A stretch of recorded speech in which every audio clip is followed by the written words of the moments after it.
Today, we are foraging for mushrooms. I have a spot that I always go to in Bountiful that I won't tell you where it is because it's my secret little spot.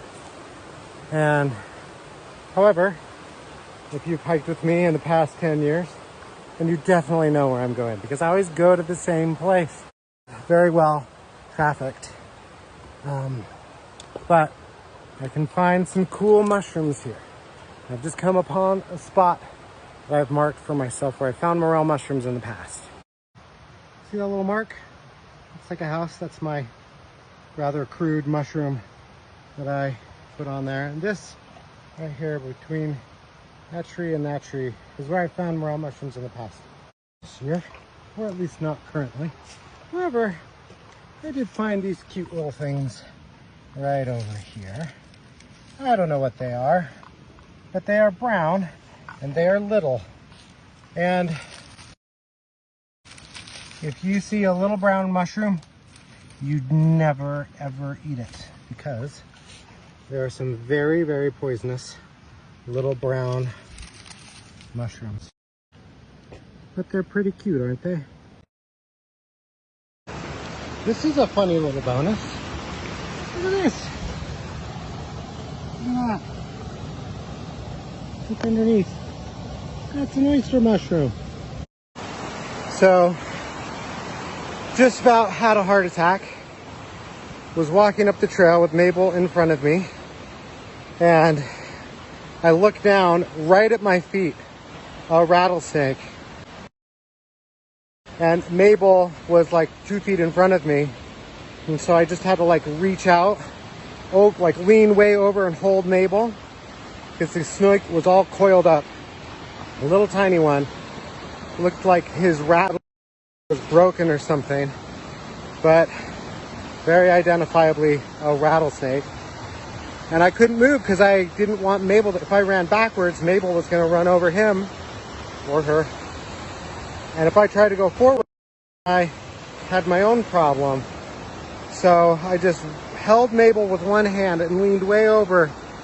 Finally grabbed a little stick and shushed it off away from the trail, and he turned around and just stared.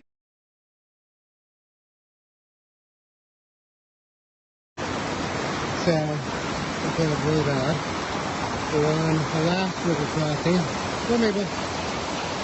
And I was so spooked about the rattlesnake that I had Mabel on the leash.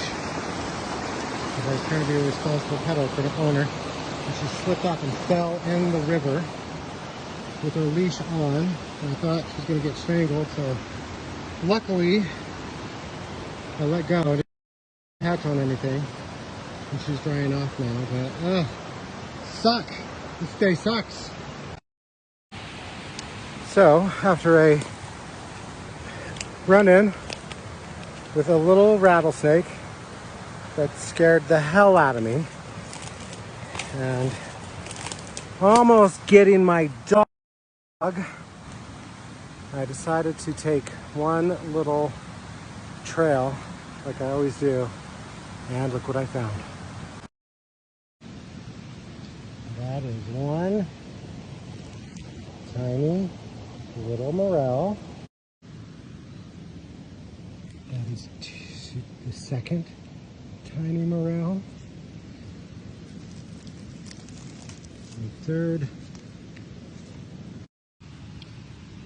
There is number 4. There is number 5. Number 6. Number 7. Number 8. Number 9, I think. This is actually the first one I found. I thought there were no more. Okay, in the end, I have my dog, I have this beautiful view. Maybe it was worth it. I have been coming up here every day, or once a week, every Saturday or Sunday, to to try and find morel mushrooms. And I have, oh, holy, I have for the past 3 years found them on this trail. However, they aren't very big, and I'm a terrible cook, so I can't make them in a way where they taste very good. But to me, it is more about the pursuit than anything else. Philosophy time. There's a book, Bird by Bird. Can't remember who it's by. Great book. She talks about how sometimes